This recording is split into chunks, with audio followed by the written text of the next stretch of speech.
Story, How Murray Saved Christmas by Mike REISS, illustrated by David CATROW. David CATROW is the same one who illustrated Through the Wood, Over the River and Through the Woods, about them driving through the parade to Thanksgiving. Okay, this one's quite funny. So, who's this? Yeah, this is Murray. It's not Santa Claus, right? Yeah. Is he dressed like Santa Claus? No. He's got the suit on, but does this look right? No. No. Okay. How Murray Saved Christmas. So, what do we have here? Reindeer. What are they getting ready to do? Fly. What do we have back here?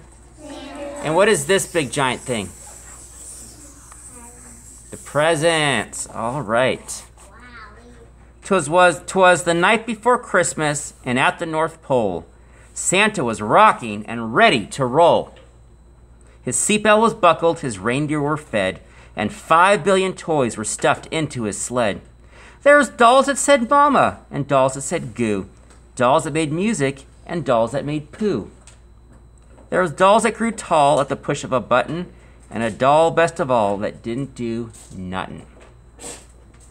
Quinn, why are you smiling? Was there a doll that does poo? Yeah, it's kind of funny. Read, I can hear that. He revved up his reindeer, about to take off, when all of a sudden he heard a small cough. When all of a sudden Santa, could I have your attention? It was Edison Elf with his latest invention. Now Edison thought of himself as a tinker, but as a tinker he was sort of a stinker. My Jack-in-the-Boxer belongs on your list. It's a Jack-in-the-Box with a fabulous twist. So Santa tried it, and oh, what a trick! A boxing glove popped out and knocked out Saint Nick. Uh-oh. He wobbled, he bobbled, his face turned bright red. A lump like a sugar plum rose from his head.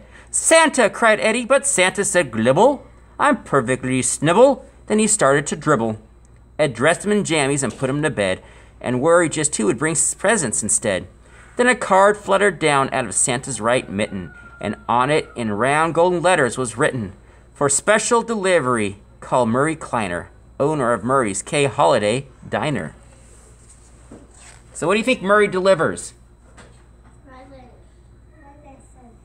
Well, he has a diner. What's in a diner?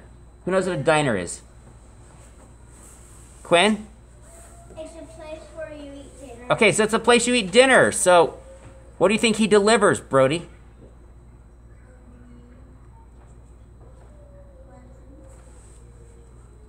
Food.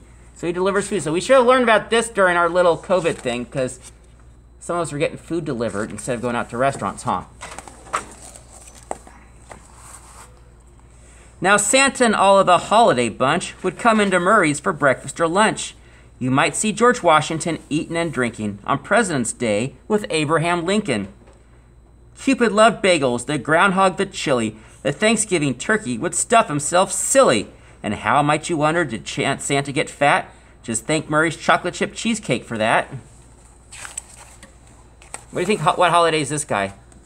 Halloween. Yeah, Halloween. This one? Easter Bunny.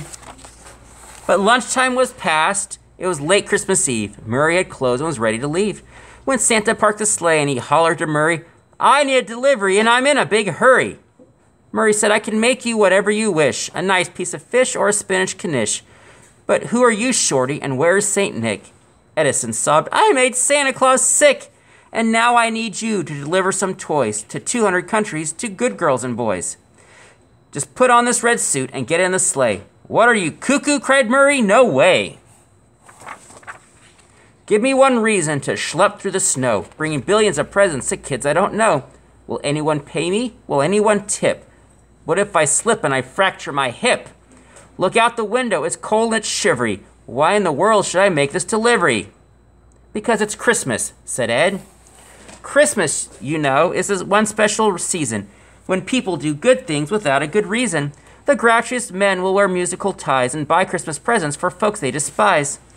The cheapest of cheapcake will spend all his money, and people make fruitcakes from concrete and honey. Christmas works magic, and Edison knew it. You're not playing fair, Murray gulped, but I'll do it. Murray put on the suit. The belly was baggy, the shoulders were saggy, the bottom was draggy. I'm fat, said Murray, but it seems Santa's fatter. The caboose is quite loose, but I guess it won't matter. Then he hopped in the sleigh, which sped off like a comet, causing Murray to holler, slow down or I'll vomit. I've just got one rule, but Shorty, it's basic. If you go too fast, then I'm bound to get sleigh sick. They made their first stop, Eddie fearing the worst. Murray fell down the chimney and landed tush first. He didn't come back till 2:15, when Eddie cried, Murray, what happened to you? Murray shrugged. By the fireplace, kids hung up socks, so I loaded the socks up with bagels and lox. Lox or fish. They went to the next house. It didn't go better. Murray got bit by a biggest Irish setter. He stepped on a turtle at house number 3. At house number 4, he knocked over the tree. Are things going good for him? No. Is he still doing his best? Yeah, that's always important.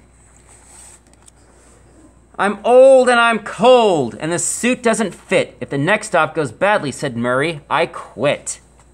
The elf couldn't blame him. Poor Murray had tried. You're going to do great, little Edison lied. Murray jumped down the chimney and landed so hard, the thud knocked the snow off the trees in the yard.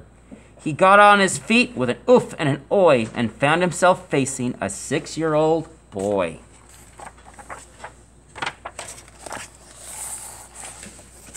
The boy exclaimed, Santa! And Murray said, where?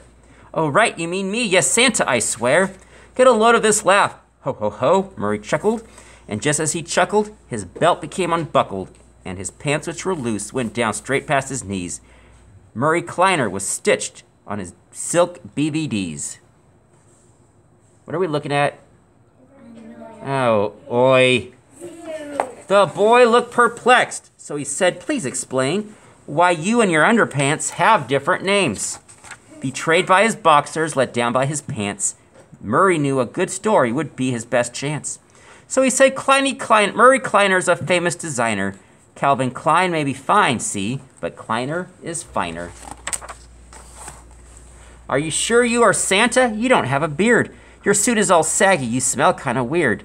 I shaved off my beard. Mrs. Claus says it tickles, and I went on a diet, club soda and pickles. That should explain why I'm beardless and bellyless. The pickles could also account for my smelliness.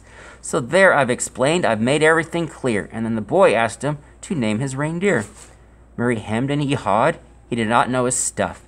So he huffed and he puffed and proceeded to bluff. You guys remember the reindeer's names? All right, let's see if Murray does. Let's see if Murray remembers. There's Dumbo and Jumbo and Mason and Dixon, Cosmo and Kramer and Richard M. Nixon. Murray looked at him hopefully. How did I do?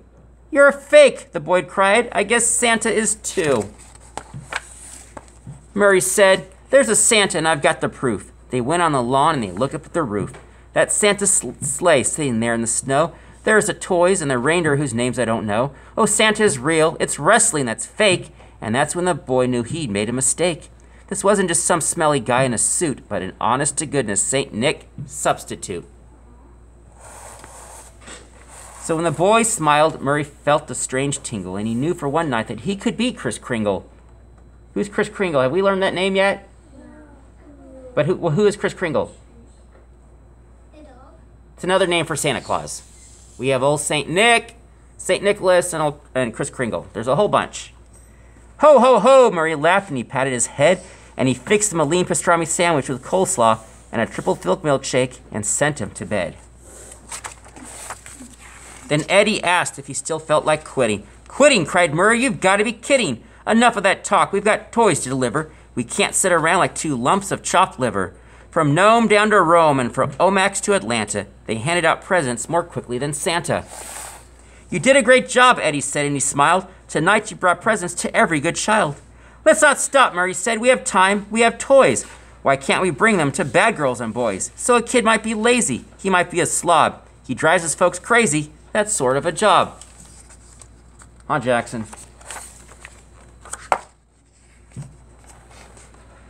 Ed heard what he had said and he couldn't resist. They bought toys to the naughty, a very long list. A toboggan for Ogden, who played sick from school, and drove his dad's Pontiac into the pool. For Brooke, a good book since she broke the TV, the VCR PC, and every CD. And a jet plane for Don, a mischievous fellow who filled the girls' toilets with blueberry jello. Marriott presents to all the not-so-good kids, the rude and the crude and the misunderstood kids. And the people said Christmas was never so pleasant as that year when all of the world got a present.